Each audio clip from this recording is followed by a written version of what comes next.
Hi everyone, this is Lomi, and today we'll be talking about fur wigs.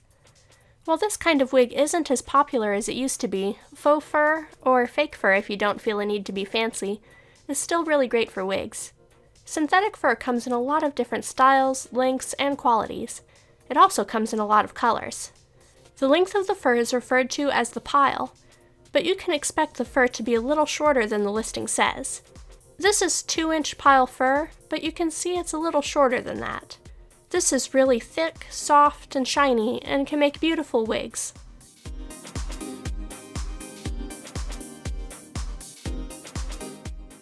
If you want something longer, they call this Mongolian fur. It's about 3 inches long and looks stringy now, but can easily be combed smooth.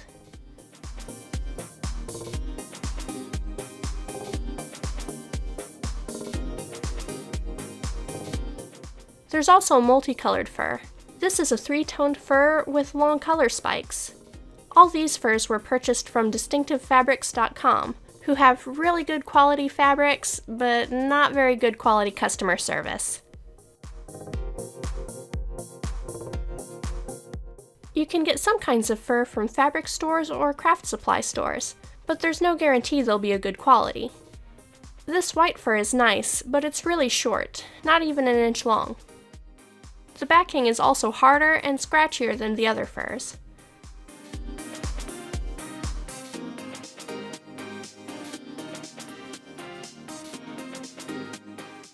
This blonde fur from Michaels is longer, but it's also really thin. You can see the backing at the top edge, which shows how thin it is. But it's the only one that I still have a big piece of, so it's what I'll use for today's tutorial. To make a fur wig, you'll need a pattern. There are lots online that you can print, or you can make your own. To make your own pattern, you'll need masking tape, a rubber band or string, some plastic, a marker or pen, and scissors. You'll also need a doll.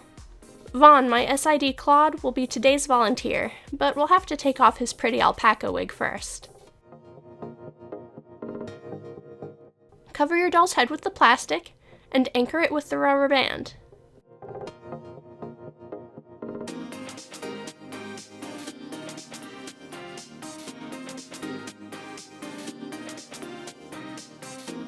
Then take the masking tape and wrap your doll's head with it. Be sure you pull the tape tight. You want this to be as snug against the head as you can get it.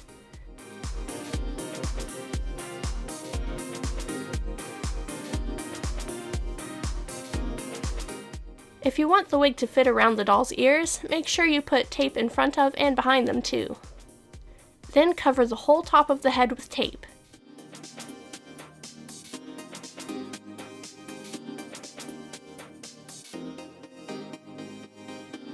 After the tape is on, use your marker or pen to draw the hairline you want, and draw a stripe down the middle of the top of the doll's head.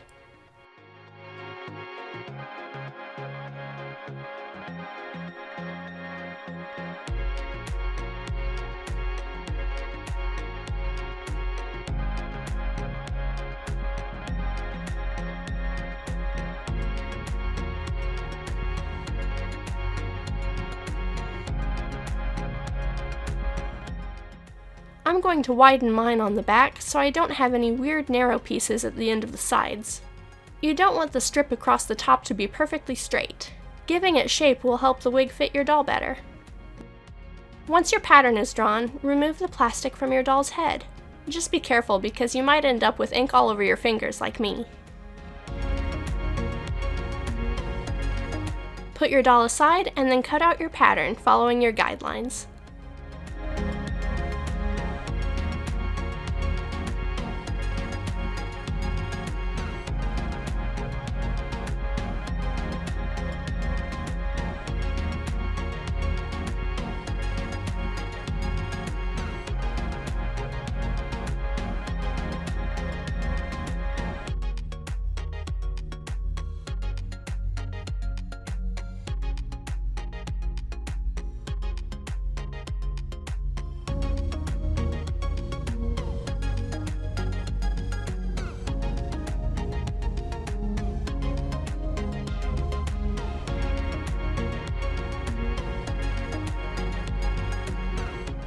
Make sure you mark your pieces, front and back, so you don't get them mixed up later.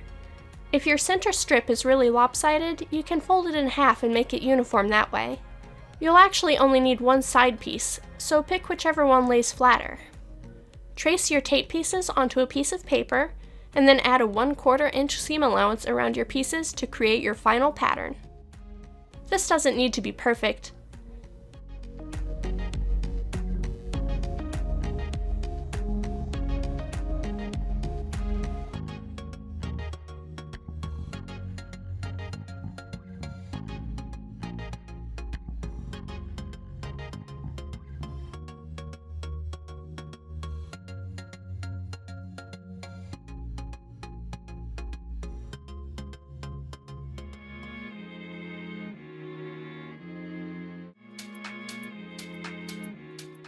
At this point, you need to decide if you want to hem your wig.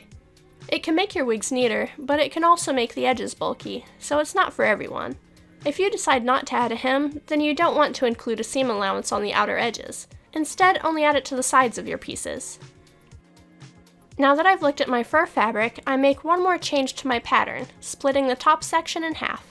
This will let me cut the material with the fur running in opposite directions, which will help it lay more naturally.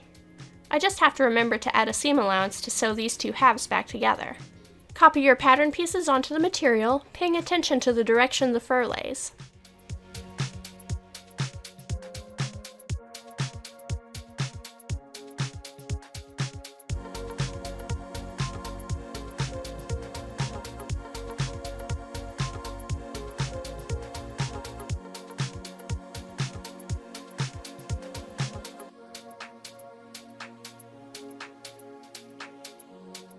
Then cut out your pieces. It may be easiest to do this with a craft knife, but if you use scissors, there's a trick. If you open them wide and just hack the pieces out, you'll end up cutting through all the fur on the edges, which will make them shorter, and it'll also make a huge mess. Instead, run the scissors very close to the backing material, using the scissors to part the fur as you make tiny cuts. Cutting this way will help keep the fur from being cut or damaged.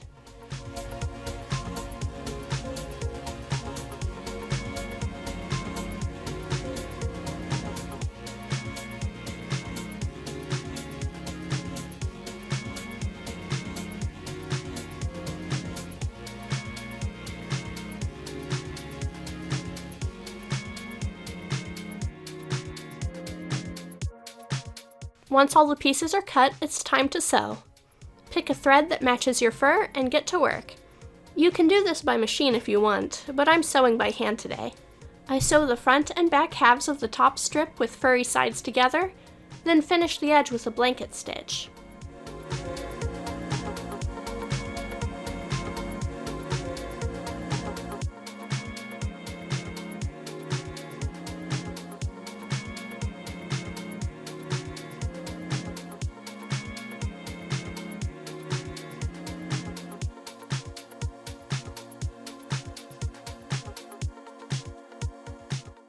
Then it's time to attach the sides. Stitch them on the same way, right sides together, and finish the edge if you want.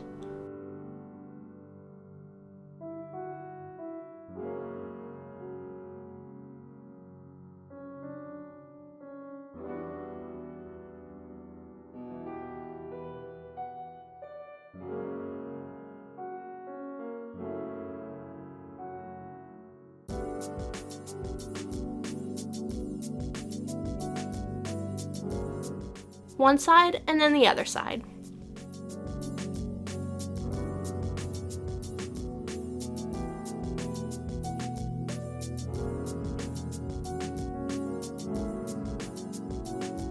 Once both sides are sewn, it's time to hem the wig if you decided to include a hem. Fold the edges of the wig in about 1/4 inch and sew them down. It's usually easiest to do this with a whip stitch.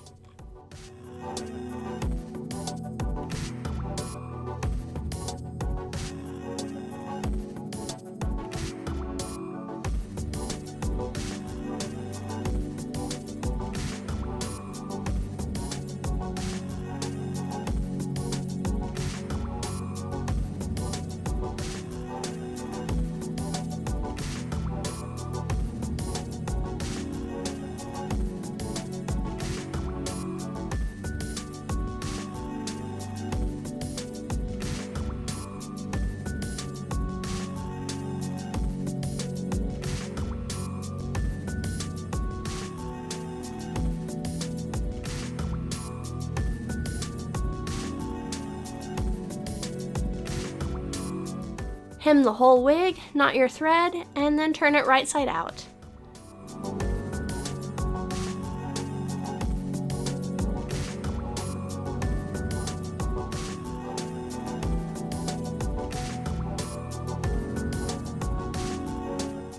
The visible seams will start to disappear as soon as you brush or comb the wig.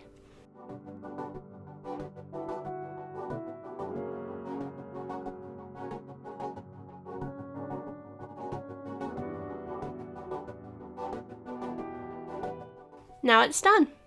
The great thing about fur is that it clings together well, so if you need to style it, pinching or twisting sections together is usually enough to make it hold. And that's all for today. Vahn's looking good in his new wig, but I think I still like the alpaca wig better for him. If you want to see more of Vahn, you can stop by my sister's channel, where she shared a time-lapse video of some fan art featuring him. And if you want to see more tutorials like this in the future, make sure you subscribe so you don't miss out. Thanks for watching! Bye!